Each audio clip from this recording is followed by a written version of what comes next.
If you are keen on understanding the effects of Canadian election on immigration, you are in the right place. Stay tuned till the end, and I promise by the end of this video, not only will you know what the effect of election is on immigration, but will be equipped with enough knowledge to have your own opinion. Hey, that's us. I'm Kshitij and this is Sonali. We are just regular people who woke up one day and decided to move to Canada. We have been waiting in the express entry pool ever since. Because we are a bit nerdy, we analyze the Canadian immigration process and present it on our channel. This series is all about the express entry draws and their future in 2021. We will break down each draw and give you all the numbers and what they mean. Since we are already doing all the work, the only thing you need to do is subscribe to our channel and never miss an update on the latest draw. So let's get into it. I am going to simplify this complex multi-layered topic by breaking it down in 3 easy to understand parts. Number 1, the Canadian political landscape and what all is going in Canada. Number 2, how immigration is an important part of Canada's economy and hence elections. Number 3, and finally, how it all ties up together. We will start at the basics by discussing the present political landscape in brief.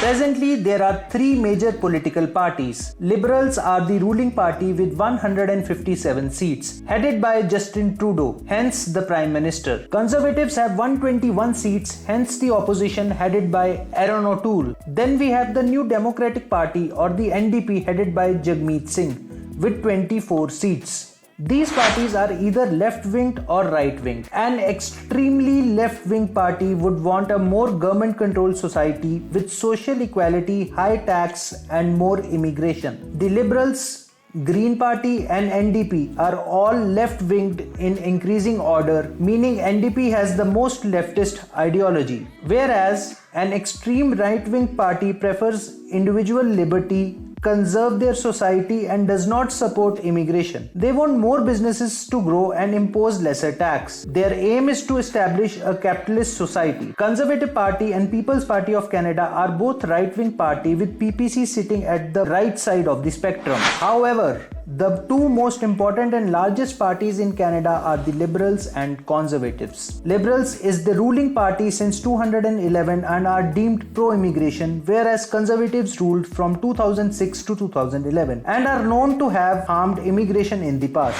For instance, they increased the processing time by 500% by introducing budget cuts in the family reunification stream and were known to be reluctant in admitting refugees from Syria. They even tried to reduce basic health care the Syrian refugees were entitled to and were widely criticized. In fact, the Liberals stepped in at that time to admit 25,000 refugees from Syria. For the economic immigration, they abolished most business immigration programs and are known for abolishing the Federal Immigrant Investor Program, with over 15,000 active applicants and people waiting for years altogether in that stream. Imagine going through that if they came into power and were to cancel the FSW or the CEC category. However, immigration never stopped. They just introduced harsher immigration policies, and both parties are known to announce immigration plans just to secure votes, just like they did this year in May 2021 by introducing a new stream to batch 90,000 new immigrants and also continuous CEC draws. If you are interested in this topic, I have left several links in the description below arranged in that specific order. You need to click on it. So go be a nerd if you want after watching this video. So now you are acquainted with the Canadian political landscape. I want you to realize how important immigration is to this power game and central to the Canadian economy. Remember my promise,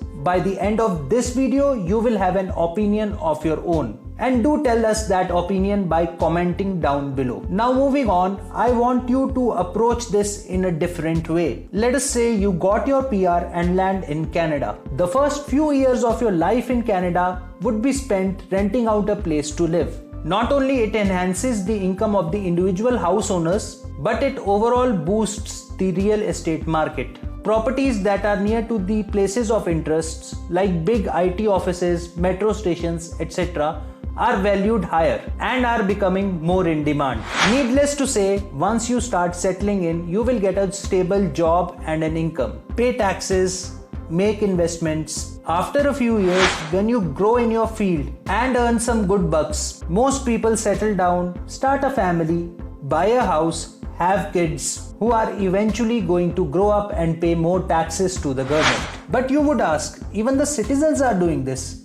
Why do they need immigrants for this? Right? Wrong. The problem lies in the population distribution of Canada. It is an inverted pyramid with more number of older people, weighing down on lesser number of working class population. While ideally, society should have an upward triangle type of distribution with much more number of working and young individuals compared to the older population. Why is that, you ask?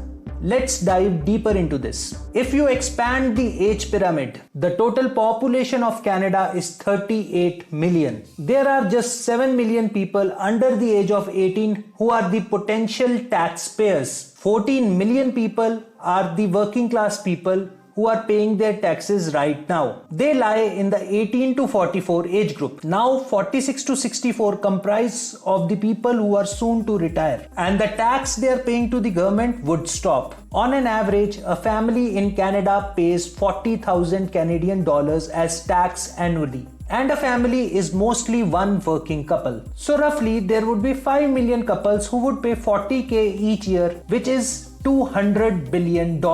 And this is the amount Canada is going to lose out in the next few years. And finally, there are 7 million retired people who does not pay any tax. With schemes like old age security and guaranteed income supplement, the government is obligated to pay them 700 to 1500 Canadian dollars per month. So, if we do some quick maths, 10 years down the road, there would be 17 million senior citizens in Canada. Not only will Canada lose $200 billion in terms of tax money, but is obligated to shell out a lot more to these people, bringing the total national expense to a staggering $342 to $506 billion.